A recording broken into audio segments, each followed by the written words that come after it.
एक दिन की बात है। तथागत गौतम बुद्ध अपने शिष्यों को उपदेश दे रहे थे कि तभी एक शिष्य उठकर बोला, भंते, क्या हर दुख का निवारण किया जा सकता है? बुद्ध बोले कि यह सत्य बात है कि हर दुख का निवारण किया जा सकता है।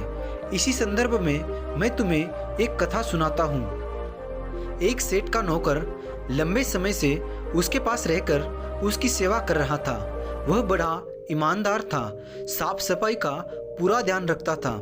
सेठ जी उससे बहुत प्रसन्न थे। एक दिन शाम को जब सेठ जी घर को आए तो देखा कि उसकी पुरानी घड़ी टूटी हुई है।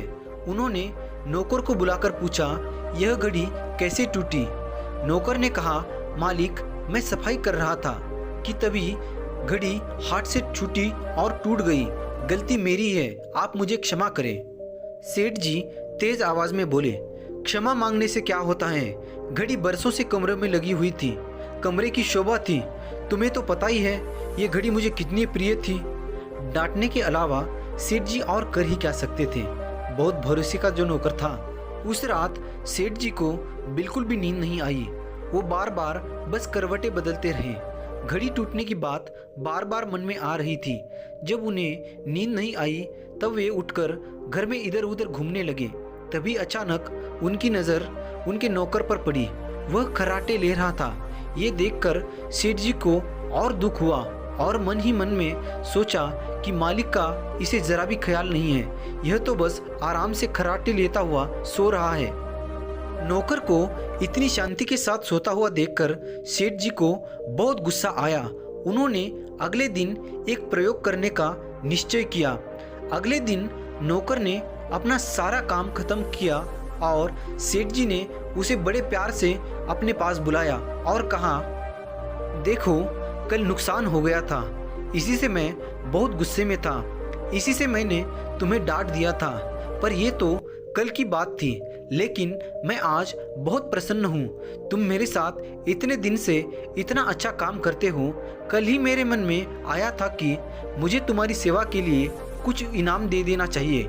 सोचता हूँ क्यों न ये घड़ी ही तुम्हें दे दी जाए, पर क्या करे, तुम्हारे ही हाथ से टूट गई। यदि न टूटी होती तो आज वो तुम्हारी होती। यह कहकर तो सेठ उस रात बड़े आनंद से सो गया। नौकर सारी रात करवटें बदलता रहा। बार बार उसके मन में एक ही बात आ रही थी कि घड़ी न टूटती तो आज वो मेरी होती। कथा सुनाकर गौतम बुद्ध बोले, शायद तुम समझ चुके होंगे कि लोभ ही दुख का सबसे बड़ा कारण होता है। इसे त्याग कर ही हर दुख से मुक्ति पाई जा सकती है। जब उस घड़ी का संबंध उस सेठ के साथ जुड़ा हुआ था तब उसके टूटने का दुख उस सेठ को ही हुआ था, क्योंकि उस घड़ी को लेकर लोभ लालच उस सेठ को ही हुआ था। लेकिन जैसे ही घड़ी का संबंध उस सेठ से हटकर उस नौकर के साथ जुड़ गया, नौकर के मन में उस घड़ी को लेकर लगाव पैदा हो गया। दोस्तों, हमारी ये कहानी आपको कैसी लगी हमें अपने कमेंट्स में ज़रूर बताइएगा और साथ ही हमारे इस वीडियो को शेयर करना और हमारे इस चैनल को सब्सक्राइब करना भी मत भूलना। धन्यवाद।